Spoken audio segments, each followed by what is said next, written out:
Assalamualaikum warahmatullahi wabarakatuh. Jumpa lagi bersama Bunda Gazandra. Salam sehat, salam bahagia, salam obah ora mama. Nah teman-teman, di video kali ini Bunda mau berbagi tips lagi ke teman-teman semuanya, dan tentunya ini mengenai warung ya teman-teman. Nah buat kalian yang baru gabung, jangan lupa untuk like, komen, dan juga subscribe-nya ya.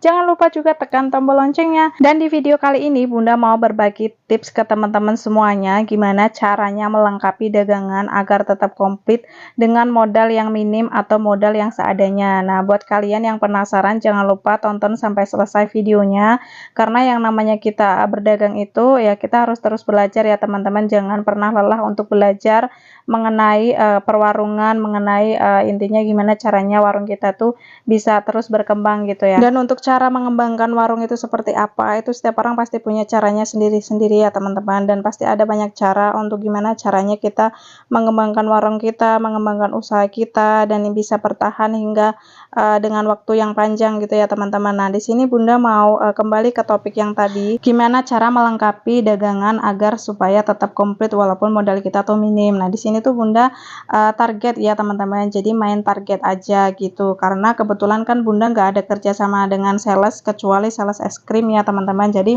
bebas gitu ya, misalnya Bunda mau belanja apa dulu gitu, ketika uang udah ngumpul, modalnya udah ngumpul, terus misalnya sekarang pengen order gula dulu gitu, karena kebetulan gulanya juga udah menipis, tepungnya sudah menipis gitu.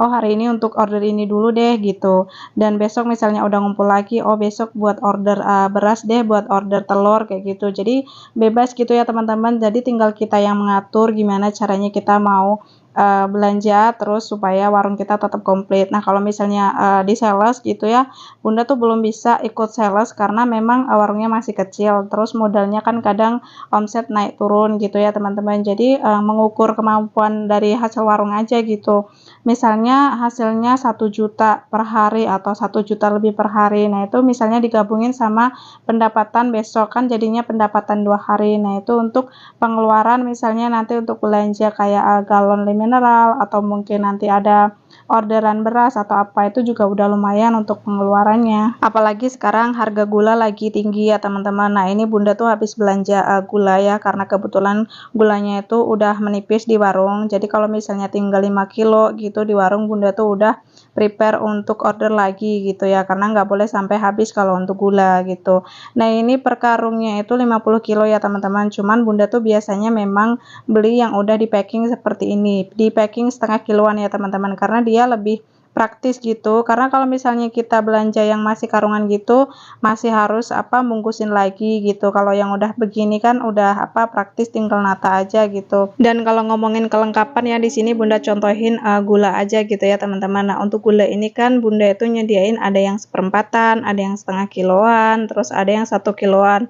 Nah untuk yang seperempatan sama setengah kiloan itu Bunda itu yang karungan gitu ya teman-teman, jadi yang gula curah ya gitu namanya. Terus kalau untuk yang 1 kiloan itu Bunda biasanya nyediain yang ada mereknya gitu, entah itu Bulaku, entah itu Rose Brand kayak gitu, karena ada sebagian pelanggan Bunda tuh yang nggak suka sama gula curah gitu ya teman-teman, makanya Bunda menyediakan yang bermerek gitu ya teman-teman. Nah untuk yang seperempatan itu ini kebetulan Bunda belum order dikarenakan gantian dulu gitu ya teman-teman belanjanya, dan di warungnya Bunda itu paling cepat banget lakunya itu justru yang kemasan setengah kiloan. Dan untuk harga gula juga untuk sekarang ini lagi mahal banget ya teman-teman, lagi naik daun. Jadi ini per 50 kilonya itu udah 800 lebih ya teman-teman. Nah jadi untuk pengeluaran di gula aja udah lumayan ya, makanya Bunda itu pakai sistem kayak target gitu. Misalnya hari ini targetnya buat beli gula, terus nanti buat beli telur sama yang lainnya kayak gitu. Mungkin besoknya targetnya untuk beli beras kayak gitu ya teman-teman. Nah untuk gula ini tadi Bunda itu ordernya nggak cuman gula, jadi tadi Bunda ada order tepung juga sama kara, dan juga ada beberapa minuman gitu ya teman-teman. Nah dikarenakan itu di satu tempat, di satu agen gitu ya teman-teman, jadi enak sekalian bisa order beberapa macam barang gitu. Nah untuk telur telur sama beras juga bunda ordernya di lain tempat ya teman-teman. Jadi ada beberapa tempat untuk barang-barang yang biasa bunda belanjain untuk ngisi warung ya teman-teman, untuk ngisi dagangan yang ada di warungnya bunda gitu. Jadi nggak semuanya di grosir, ada juga yang ada di agen, ada juga yang di sales, tapi semuanya by cash. Dan kembali lagi kita ngomongin soal kelengkapan warung ya teman-teman. Nah di sini bunda contohin lagi yaitu pertepungan ya teman-teman. Nah kalau untuk tepung itu kan banyak macamnya, ada tepung ketan, ada tepung beras, ada tepung jagung, ada tepung gandum, dan juga ada tepung-tepung kemasan yang kayak sajiku atau apa gitu ya teman-teman. Intinya banyak banget lah intinya kalau untuk ngomongin tepung. Nah untuk tepung ini kalau misalnya kita menyediakan banyak macam tepung, jadi di saat pelanggan itu datang dan kebetulan yang mereka cari itu tepung beras, di warung kitanya ada gitu, kebetulan kok nyarinya tepung ketan dan di warung kita juga ada. Nah kalau misalnya kita komplitin dengan beberapa macam barang itu ya, walaupun satu namanya tepung, tapi tepungnya bermacam-macam kayak gitu. Nah insya Allah itu juga akan menambah daya tarik pembeli juga ya teman-teman, karena mereka juga mikirnya oh di sana tuh tepung ketan ada, tepung beras ada gitu, mau nyari tepung jagung juga ada kayak gitu. Jadi di satu tempat mereka udah bisa belanja apa yang mereka cari gitu.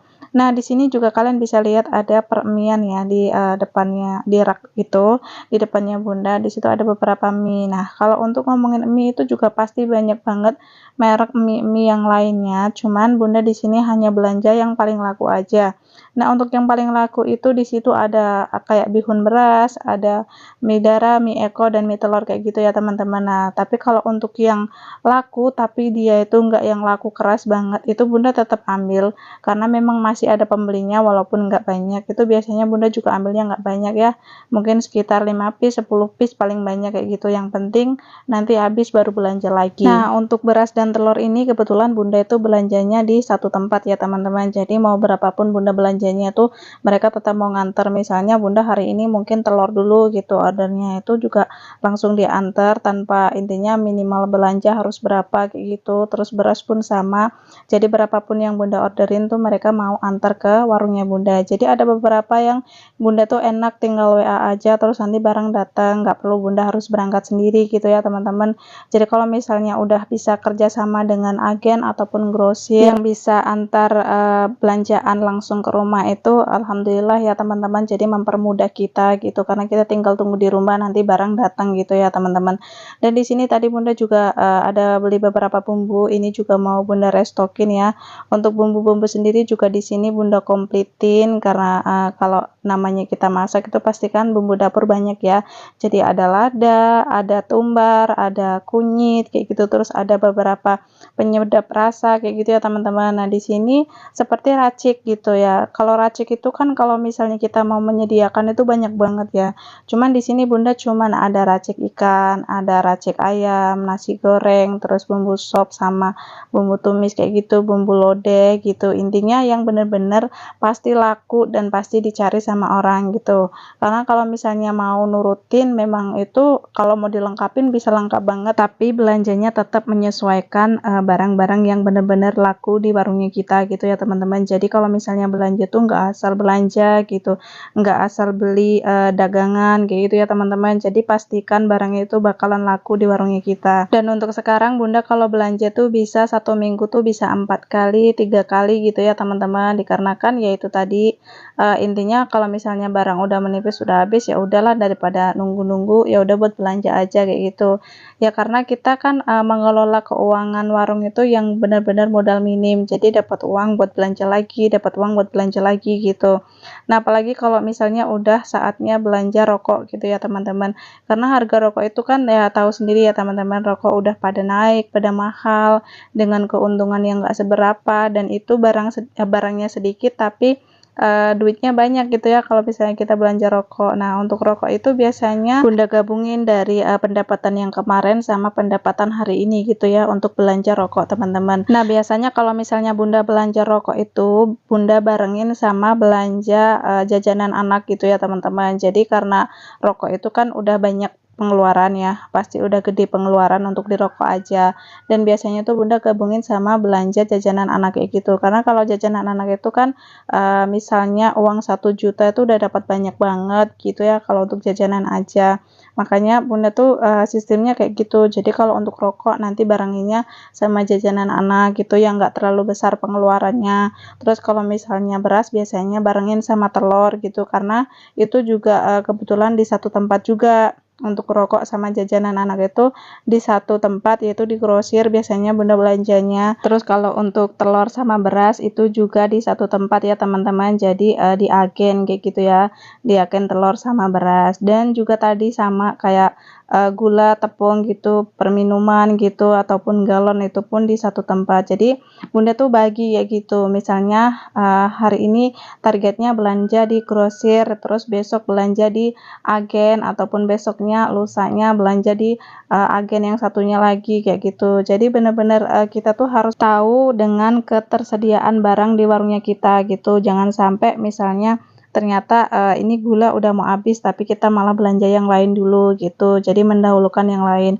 Jadi kalau bunda tuh tipenya kalau misalnya mau belanja itu mendahulukan barang-barang yang cepat lakunya gitu. Jadi kalau misalnya barang yang cepat laku kan nanti kita udah mengadakan, udah ada di warung, otomatis nanti akan laku dan jadi duit lagi gitu ya, jadi modal lagi. Nah itu nanti buat belanja barang yang lainnya gitu. Apalagi kalau udah belanja persabunan. Nah kalau untuk sabun itu biasanya untuk sabun bubuk, sabun cair gitu bunda tuh barengan gitu. Kalau untuk sabun kayak sampo dan sabun batangan kayak gitu, jadi satu gitu. Makanya kalau untuk belanja itu yaitu kita harus benar-benar memanage keuangan kita, harus membagi, benar-benar harus mikir oh besok untuk belanja apa kayak gitu. Jadi supaya warung itu tetap bisa lengkap terus dan tidak ada yang terlewat barangnya, jadi semuanya tuh tetap ada gitu stoknya, nggak terlewat ini habis tapi lupa nggak belanja kayak gitu. Makanya kalau misalnya kita lihat barangnya udah tinggal sedikit, kita udah langsung harus mencatat supaya nanti di saat mau belanja tuh kita nggak lupa. Dan di sini bisa kalian lihat ya teman-teman, untuk stok Indomie di warungnya bunda udah nggak banyak, dan ini stok terakhir tadi untuk Indomie kuah ayam bawangnya masih tinggal 1 karton. Jadi bunda udah langsung harus ngelis varian apa aja yang udah menipis dan siap untuk dibelanjakan besok. Jadi kayak gitu ya teman-teman, dapat uang dibelanjain lagi, dapat uang dibelanjain lagi, itu udah hal yang lumrah, yang namanya kita dagang udah pasti seperti itu ya. Nggak mungkin uang tuh kita simpan, pasti buat muter lagi, buat belanja dagangan lagi. Karena untuk Indomie ini nggak boleh sampai kehabisan di warung. Untuk Indomie itu setiap hari tuh pasti keluar, karena dia itu adalah barang yang cukup lumayan laku keras di warungnya bunda. Jadi untuk Indomie nggak boleh sampai kosong ya teman-teman. Makanya ini udah menipis.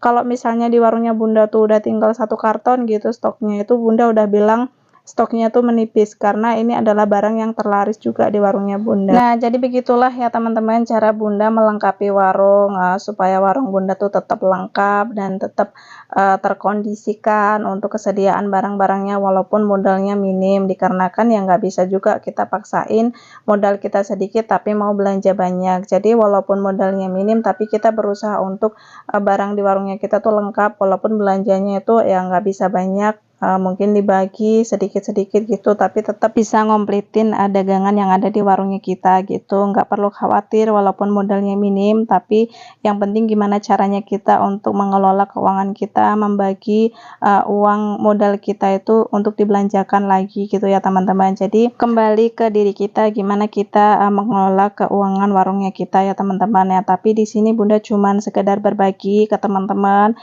Mungkin teman-teman juga punya cara tersendiri ya, gimana kalian mengelola keuangan warung kalian, gimana kalian membagi modal kalian untuk dibelanjakan jadi dagangan lagi gitu. Nah kalau untuk bunda memang gitu ya, jadi caranya tuh kayak ditarget gitu. Nah kalau untuk es krim ya, kalian pasti bertanya-tanya untuk es krim gimana untuk cara membayarnya. Nah kalau untuk es krim itu bunda kan pisahin ya teman-teman uangnya, jadi uang es krim itu nggak bunda gabungin sama uang yang dagangan lainnya. Jadi supaya apa? supaya nanti di saat ada tagihan sales es krim Bunda bisa ngebayarnya dengan tanpa harus pusing gitu ya teman-teman. Jadi udah ada gitu uangnya. Jadi setiap hari kalau es krim laku tuh udah Bunda langsung sisihin uangnya, langsung dipisahin. Nanti setelah 2 minggu, karena tagihan es krim itu kan 2 minggu sekali. Jadi setelah 2 minggu itu di saat sales datang untuk tagihan tuh uangnya udah ada gitu. Dan es krim juga Bunda ada ambil untuk ngebantu bayar listrik ya teman-teman, karena untuk ada es krim itu pembayaran listrik juga agak lumayan membengkak. Jadi dari es krim itu Bunda sisihkan 4.000 per hari dan biasanya Bunda ambil 1 bulan sekali ya teman-teman untuk ngebantu bayar listrik. Dan di sini juga Bunda nggak cuman es krim aja yang nyisihin untuk ngebantu bayar listrik, dan minuman dingin juga Bunda ada ambil gitu. Dan di sini kan juga Bunda ada jual es gitu ya teman-teman. Nah, dari es, dari minuman dingin gitu Bunda juga ambil ya teman-teman. Dari es itu Bunda ambilnya 5.000 juga. Dari minuman dingin juga Bunda ambilnya 5.000 per hari. Jadi kebantu banget gitu teman-teman. Kalau misalnya nggak kayak gitu, maka untuk pengeluaran listrik nanti dibebankan ke pengeluaran pribadi itu akan terasa berat ya teman-teman, karena untuk listrik aja Bunda itu per bulannya udah sekitar 700.000. Makanya Bunda ini ya manfaatin kayak jualan minuman, terus jualan es gitu. Jadi Bunda sisihkan per hari supaya nanti bisa ngebantu bayar listrik per bulan ya. Kalau misalnya nggak gitu pasti akan berat banget ya teman-teman. Nah teman-teman, jadi itu yang bisa Bunda sharing di video kali ini. Nggak bisa banyak lagi yang bisa Bunda ceritakan atau Bunda sharing lagi ke kalian, karena setiap orang pasti punya cara tersendiri untuk gimana caranya mempertahankan usaha mereka masing-masing ya teman-teman. Karena setiap orang pasti ada pengalamannya masing-masing dalam menjalankan usaha warung ataupun usaha apa ya di bidang mereka masing-masing. Pasti ada perjalanan yang mereka tempuh juga, ada perjuangan yang tidak terlihat juga ya teman-teman, karena kita tuh kadang diem, tapi gimana caranya kita tuh tetap berusaha untuk mempertahankan usaha yang sedang kita jalani ya. Namanya usaha kan kadang ada apa namanya jatuh bangunnya gitu. Udah pasti kita tuh ngerasain hal-hal yang seperti itu. Bunda pun pernah ngerasain yang namanya jatuh tapi bangun lagi kayak gitu. Gimana caranya untuk supaya bangkit lagi gitu. Nah pokoknya tetap semangat ya teman-teman buat dimanapun kalian berada, supaya usaha kita bisa terus berkembang ya. Dan wassalamualaikum warahmatullahi wabarakatuh. Salam obah ora mama.